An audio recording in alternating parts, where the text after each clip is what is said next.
Take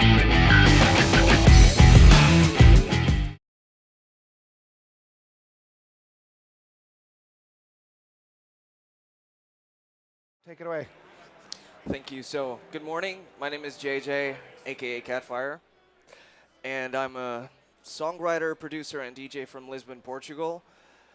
And I've been invited by the awesome people at Personas to be here today to show you how I work with Studio One, which is the tool I use to compose, produce, mix, and master everything I do. Without further ado, I brought a project file from my upcoming EP. The song is called Lose Control, featuring my good friend and awesome singer Maruja Retana from the Netherlands. And this is going to run live from Studio One. We're talking 70 tracks. You know, it's got beats, bass, synths, effects, vocals, everything. I'm going to play this, and then I'm going to give you a quick rundown of what's going on. So I hope you enjoy. Here we go.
Thank you. Very cool.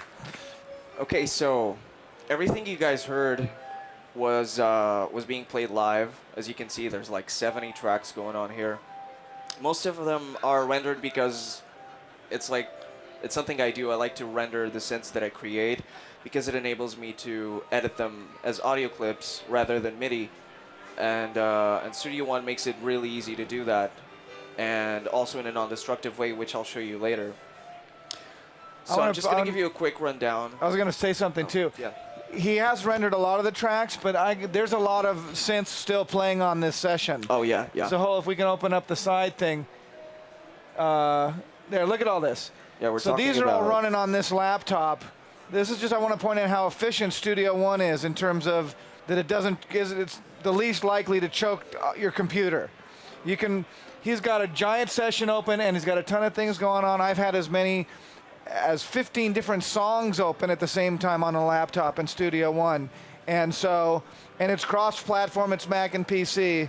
So again, you get to the end of what you're working on and realize all of your creativity without having to go, oh, great, my computer can't handle it. Exactly. There are other DAWs that have way too many years of old lines of code in it, over 10 or 20 years. Studio One's a relatively new program, only 3-4 years. So as you can see, everything is sort of organized because when you have 70 tracks, you better be organized, or I have no idea what would be going on otherwise.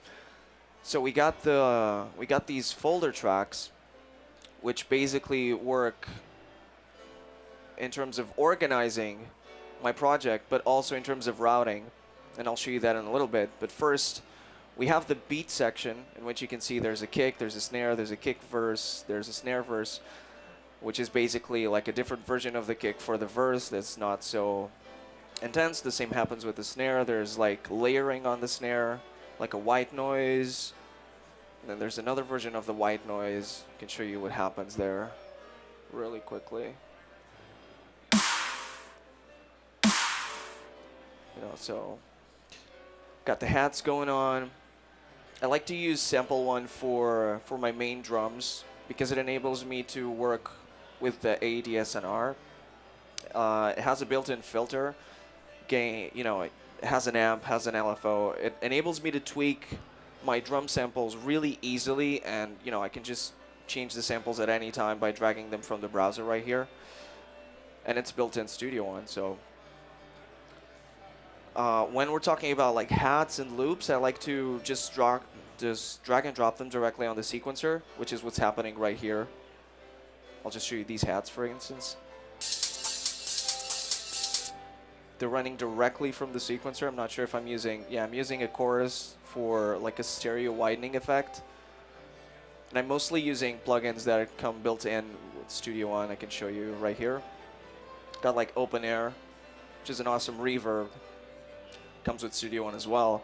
Basically, the only thing I'm not using from Studio One is a Varicom on my master, just to glue things together a little bit. But everything else, including the limiter, comes built in Studio One.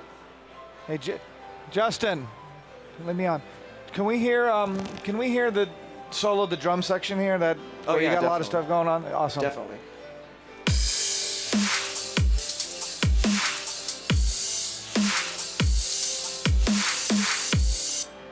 And what's happening there, that's the advantage of folders, is even if you don't adding buses coming off the folders, you do have the ability to solo entire instrument sections. So when you're working on big arrangements like he's got here, like he said, he was able to close everything down and only look at one thing at a time, but also when you're sort of getting a little deeper into your mix, to be able to go, well, let's hear just what the guitars are doing, or let's just focus on the drums for a second. I thought I heard something. Yeah. Yes, I did. No, I didn't. And you can turn things on and off in big blocks and still have the big picture. To create routing for that. Yes. Or just selecting. Or all having the to go tracks. click, click, click, click, Yeah, solo, exactly. solo, You solo. just like solo, and it solos everything. Did the whole folder. So I'm going to show you the bass section now. Basically, there's a massive doing the sub bass, which is right here. There's an automation for the volume of the sub bass because there are parts that I want it to be less intense, or else it's going to create distortion.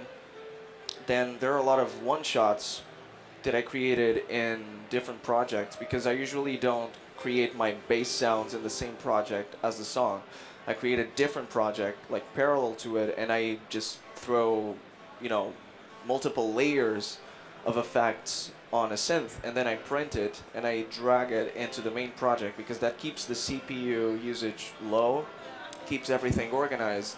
And what he mean when he's doing that is what's happening, and you might find yourself doing this when you're finally going to be cutting the lead vocal, for example, where you want you to be able to set your buffer setting to the bare minimum, so you have as little latency as possible. So what you do is you're getting into your arrangement, and as you started getting the general layout of the arrangement, now you just do a 2 mix, so you got like a stereo mix, and then he'll open up a brand new song, so that whether you're focusing on creating new bass parts or a lead vocal, whatever it is, you're not doing that on a session that's got a gazillion tracks. You're doing it on a session that has 1 or 2 tracks, lets you set your latency down real low. We do it with vocals all the time. You've got a big session, you do just a quick sub mix, so when you bring the singer in, there's 1 stereo music track, and you can really get the most out of the CPU and just 0 latency or close to it. Cut your lead vocals. It's all time aligned, and then you just can drop those back into your big session when you're ready to do your final mix. And it keeps things organized, because otherwise, instead of having like these 10 tracks, I'd have like 30 tracks for your bass, for the same effect. Yeah. And it would make it really hard to edit anything. So I'm just going to solo the bass section and play it for you.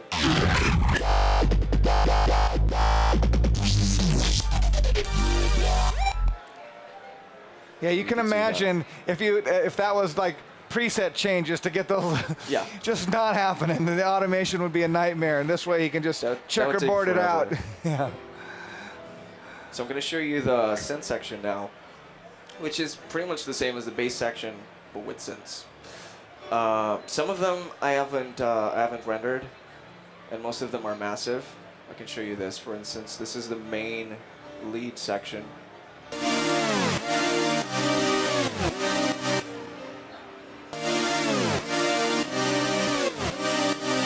There's like a pitch bend going on. And did you use the curve tool to draw? Oh yeah, I use that all the time, because you have these preset curves right here, and in particular the parabola curve, it's what I use the most. You can either the drawing tools in Studio One are really great, because, and then you'll see in your MIDI section, he's basically can do that with velocity modulation, in this case pitch bend, and that curve tool is also really fantastic for automating a really very smooth fade out at your volume on your master track. Drag that down, it'll create a new automation track for your main volume, and have just a nice smooth fade over 16, 32 bars, whatever you want it to be. And then it lays it all in there like that. And it snaps, which is something that doesn't happen in other DAWs.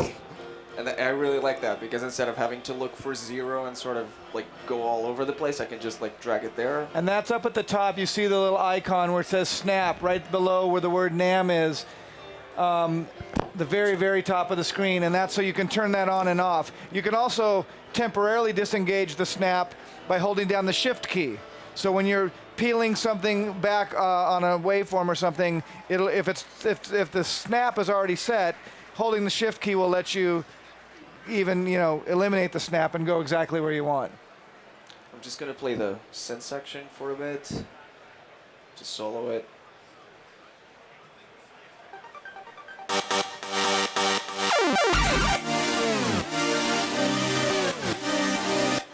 So you see there's a lot going on there.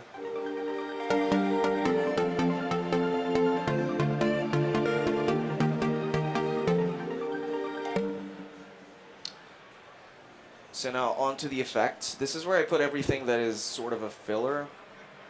We're talking about like background effects. The intro has like this choir effect going on, which I'm going to show you right now. Sits really well in the back. I also got all the impacts and most of the whooshy sounds, like this for instance. And also got this snare for the build. So I got a lot of stuff going on here. And it's easy because I can just like, if I want to hear the track without these effects, like to pinpoint if something is like, has a weird harmonic, I can just like mute it. And Can we hear it without that? That was cool. I like it. control, let me lose control. My love for you is magical. Now with everything, we're here with everything now? Lose control, let me lose control. My love for you is magical. And because the synth climb is in there, it's giving the illusion that the drums are pitching up as the drum thing is happening. Exactly. It's very bitchin'. Exactly. So then we have the vocals, and these vocals in particular have been pre-processed, like he mentioned before, because usually vocal processing takes a lot of work and takes a lot of CPU. So I created another project, and I layered all the takes. I applied reverb, compression, a little bit of stereo widening, and then I just printed it, brought it back here, created several tracks so I didn't have to worry about crossfading or volume automation. And I'm going to show you how that sounds. I don't know why I keep coming back. It's like you've hypnotized me. Don't even try to face the facts. Just see the world that you show me. I'm learning about a lot, so left drunk. I think I'm addicted. You kinda put a spell on me, boy. Feeling is believing. And what he's doing there, by the way, one of the things when we have digital recording, we have DAWs, is because we have unlimited tracks, a lot of times we won't do that. We keep everything in all of its separate parts. This is very tape style. When you're working in a studio where you got 24 tracks, you got to commit to things. You got to commit to vocal harmony bounces or guitar comp bounces. And really, it's more of an old school way of doing it, but I like doing it that way. When you start getting too many unlimited choices, you're never going to finish the song because you're going to constantly be just micro nitpicking over every little thing.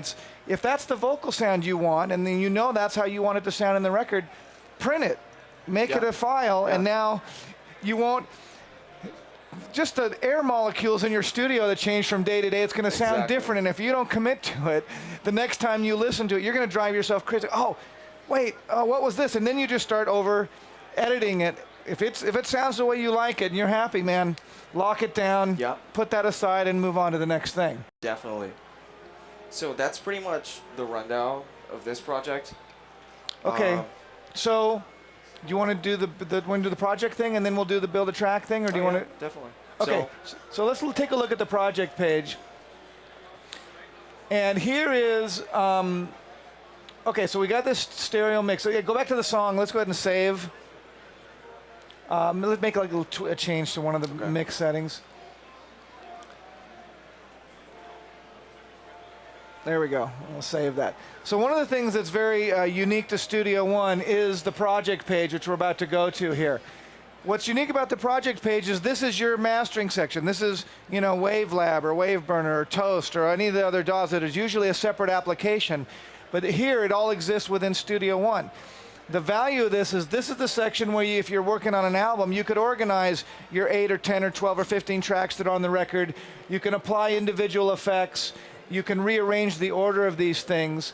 But one of the most powerful things is when you're working on a whole album, let's say over the course of several weeks or maybe even a couple months, it's very likely that the songs later on in the album that you started out working on more recently sound a little different than how you started out. Just the whole process evolves and you're kind of getting certain things dialed in. So what usually happens when we finish a song, right, and we finish it and we're going to run down the bounce, is we name that file, whatever the name of the song is, Final Mix. And then we have Final Mix 1, Final Mix 2, Final Mix 3. Somewhere around Final Mix 10, 11, 12, it becomes Final Mix all caps. Because that's the final mix, except that it's not. So you end up with a folder full of, a couple dozen final mixes until you finally get the one you want. Well, in Studio One, you can see here up there where that little red light is, what that's telling us is that this is not the final mix. We just had to make that little change to the mix setting specifically so this would happen. So this is not the current final mix. However, if he clicks on that red dot, what it's going to do is it's going to go find the song. Oh, it just up. How did it do that? Oh, that's why. It's going to open it. Okay. So what Studio One does, because the project is linked to the song that you worked on, is it knows where it is. It doesn't matter if you don't remember which folder you put it in, which drive it's on or whatever. The project page is going to find it. It's going to open up that song. It's going to now re-render it with the most current version of the mix that you have. And when it eventually brings it back over into the project page, you're going to see a blue dot instead of a red dot, which means, yes, that stereo mix is in line with the most current version of your multi-track, so you know that it's all up to date. So it makes it really easy. And again, this is just one song, but you can imagine if you have 10 songs on a record you're working on, being able to jump back and forth and make that sort of adjustments and organize yourself, very helpful. The other thing that was right below the red dot was like a little edit song tool. So even if you don't see the red dot there, let's say you're listening to what is the most current version, but now it occurs to you that you want to change something. Oh, the bass should be louder, the drums should be louder, whatever it might be. You can click on that edit song link and it'll do the same thing. It'll open up your multi-track. So there it is for you to work on and change. And then you can update it and update your final mix. How did you, while this is doing its thing, how did you come upon Studio One? How did you hear about it or decide to give it a try? And then what convinced you to keep using it? Well, basically, I read about it on a magazine, and I was searching for, an alternative to what I was using at the time. And I wanted something that combined all the workflow that I needed, like something that is like compact and has everything in one place, which is one of the strong points of Studio So there, One. just told us that it updated the mastering file. Now you can see that the light is blue there, so we've got now the most current mix. Sorry, didn't mean to interrupt. All the workflow with all the features that I wanted, and some features that I didn't know, even existed. And perhaps the most important thing is stability, because when you're in this business and you're not only a producer but a songwriter, and you have to send pitches to like a publisher like every week, there are a lot of deadlines, and you can't really rely on other software that is out there, because Yeah. it keeps crashing. And with Studio One, I haven't had that problem, and it's made my productivity just like explode Very when good. it comes to that, because I just finished this EP, and we're talking like this version of the track of Lose Control has some rendered elements, but the original track has even more tracks, and I hardly rendered anything. So we're talking about like 130 tracks running at the same time, and just exporting it and sending it off to the label. So I need that. I can't Yeah, have. I mean, it has to work. It has to work. Right on. All right, does anybody have any questions? Any questions for KATFYR? Yes.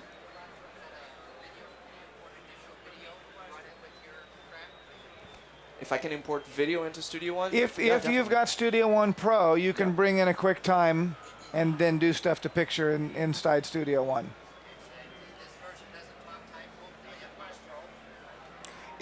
I'm sorry, what was the question?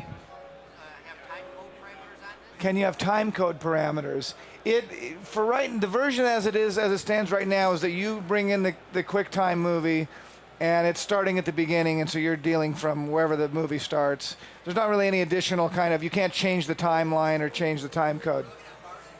Oh, sure, you can change that to be SMPTE, or it can just be time, or it can be bars and beats. Just one, yeah. He was asking about importing video, and in Studio One Pro, you can bring in a QuickTime movie. You can bring in one QuickTime movie, and he was also asking if you can change in the transport the time, whether it's showing bars and beats, or SMPTE time, or actual just running time, and the answer is yes on that. Okay. All right, I'm going to give away some shirts, and thank you. Let's give it up. Let's hear. You want to play the whole thing? Oh, we haven't even done that. I'm sorry. I'm getting ahead of myself. Then we'll give away a couple shirts. Exactly. Sorry about that. All right, So, give away some track. Create a track. I'm going to show you, yeah. You want me to show how I make that little track? Yeah, right? yeah, Okay. let's do that. So I'm going to show you how I start off a track. This is actually really quick and easy, and it's, pretty sure it's not going to blow your mind, or maybe it is, I don't know. But, so this is a new project, and I pre-rendered and pre-selected some samples just to make this, as easy as possible to explain. So I usually start with the drums. I use the browser a lot. So I'm in files, I have my samples and presets here. Got the kick drums. I just right click on it, send to new sample one, which creates a new instance of sample one. Let's create a MIDI clip there, and there we go.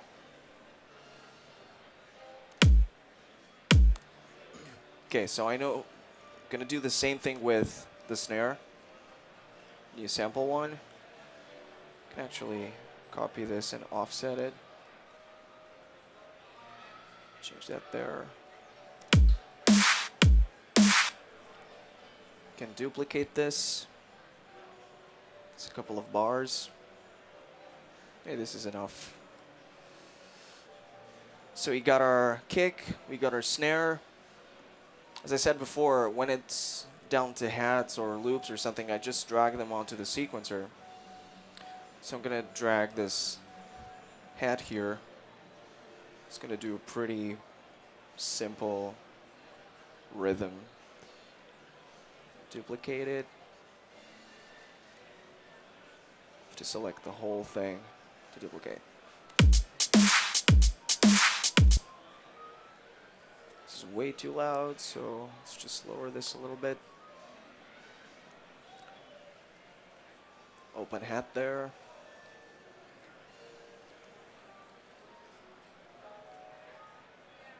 Duplicate and so you got a pretty nifty basic beat going on. I'm gonna create my bus channel for what some people call side chaining. I call it ducking because I don't use a compressor to do my ducking effect. I actually use volume automation. So I just created a bus channel, which is right here. It's got a black fader head. Right click, edit volume automation, brings up the automation for that channel. Bring the parabola curve. It's gonna draw very simple volume shape here. Smaller for the snare. Copy paste. Copy paste. So that's done, and I'm just gonna throw a synth there so you can see the ducking effect working. Just gonna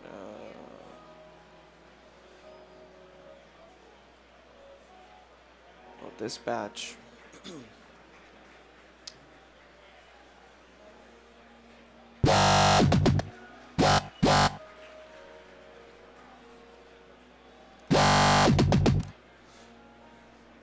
Okay, so when I'm making bass lines, I don't really like to edit the MIDI that much. What I like to do is render it into audio. And Studio One enables me to render this into an audio track while preserving all the instrument information. What this means is that I can do this. And right now I have an audio track. As you can see, there's no plugin there. It's just a normal audio track that I can open. I can, cut and slice. But if I go here to track, transform back to instrument track, it loads up the instrument again with the same setting, and it even edits the MIDI with the same edits that I made to the wave. So basically, I'm just gonna slice this up a little bit.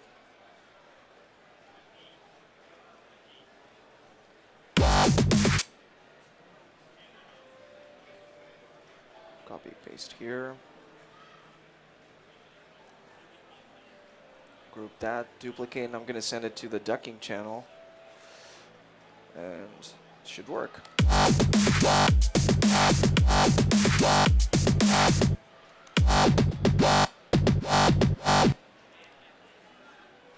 So now from here on out, it's basically just layering, just throwing a synth there. I can throw a couple of synth one-shots, something like this. It's basically a pretty basic sound. Throw this there as well.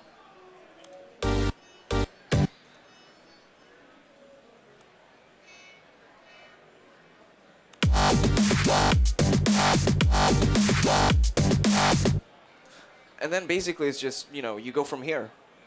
You get more synths, you get more effects, you just start developing the track. This would be like the drop, which is the main element of the track. So this would probably be sitting somewhere around here, like bar 30 something. Very cool. Because I'd make like an intro for it. But yeah, like took what, 5 minutes? Yeah, exactly.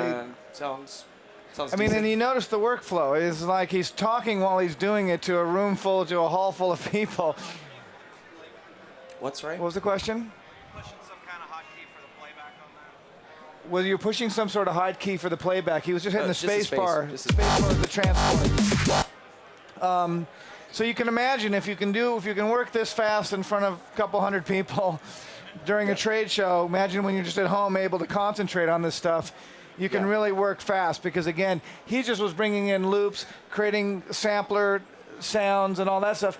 Didn't even get into dragging in plug-in effects, dragging automation around. There's a whole bunch of other stuff that you can do. Awesome. Let's give it up one more time for KATFYR. And I'm going to give away a couple T-shirts. You can help me out with some of the questions. Okay, he mentioned at the beginning of this that there was a certain number of tracks in that big session. Who knows how many tracks it was? 70. You got a shirt. Oh. Paying attention. There you go. All right, you got a shirt for that. Justin, you got any questions? I'm going to find it. No? Wow, thanks. Thanks for helping there. That's Justin Spence in the back, not chiming in. Here, there you go. Let's see. Who knows what the current version of Studio One is? Yeah, you already have a shirt. Close enough. Who said that? He did. Do you already have a shirt? You don't get more than one shirt. All right. You said something too. You got a shirt also. You got one last shirt. Oh yeah. Spacebar start and stop. This is a small, so you want a shirt? All right, here you go. Oh no, I use the keyboard a lot. Yeah. It makes it much faster. There are a Especially bunch just, of like, the key tools here. commands. Actually, I'll mention a few things that will help you navigate around in Studio One very quickly. Can we switch to the other set, the Oh, US sure. ones, and then I'll show from. Like your own samples, or they come with the program? You get a ton of sounds to download, but I'm sure he's got his own personal custom library of a whole bunch of more Yeah, sounds. but this is basically what comes built in. Yeah, Studio you get One. all these sound sets that all represent anywhere from 500 meg to a couple gigs of sounds in each of those little things, and that gives you drum kits, loops, sound, just all kinds of instrument sounds and hits, plus all the Studio One music loops, which is actually not only sounds, but a MIDI file, the instrument information, and the plug-in effect information, all in the form of a loop. Yep. So, did we load the other key commands? Oh yeah. Okay, so I'm going to show you guys a couple quick navigation things. Sure. One of the things is if I select this object right here.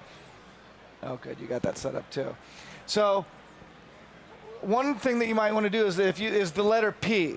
The letter P is going to set your loop to whatever object or objects you select, rounded to the nearest bar. So if I hit P, I'll set the question mark. Oh, I don't recognize those letters. Which one is the question mark key? Is it that one? Which one turns the loop on? Well, we can just go like. Activate it there, okay. Yeah. So that rounded it to the bar. If I select multiple items, like so, and I hit the letter P, it sets my cycle there. So these are the kind of things, that's your verse. Now you can just loop over your verse or your chorus. If it was some odd shaped thing that wasn't quite a bar like that, and I hit Shift P, it'll actually make it exactly the size. That's Shift P. The other thing is if you want to quickly locate anywhere in Studio One, select the object, the first item that you want it to play from, and then just hit the letter L. It'll automatically go there. Using that P trick, if you set your loop and you want it to fit in the whole part of your screen, you hit Shift L. That sizes the loop to where you're going. If you want to see your whole song all at once, you do Select All, and then you do Shift S, and now you see everything all at once, and then you can hit the zoom key to zoom back out to see where you were. So, a couple little quick navigation tools, but these are the kind of things that will really speed up your workflow, because I think one of the biggest things that when we're first using this program that slows us down as you're working on a whole song is the zooming in and zooming out, trying to work on one section. Or you go over here with the cursor, but the next time you hit start, it starts from over here. So the letter L is your friend, the letter P is your friend, and then Shift L will size it to the window. So anyway, thanks again. Let's give it up one more time for KATFYR, you guys. Thanks, everybody. We've got, who's next? Oh, we've got Sac Passe coming up at 1 o'clock. Then we've got Shaka Blackman and his band, Nikki Davey. And I was going to say, that's at 2:30.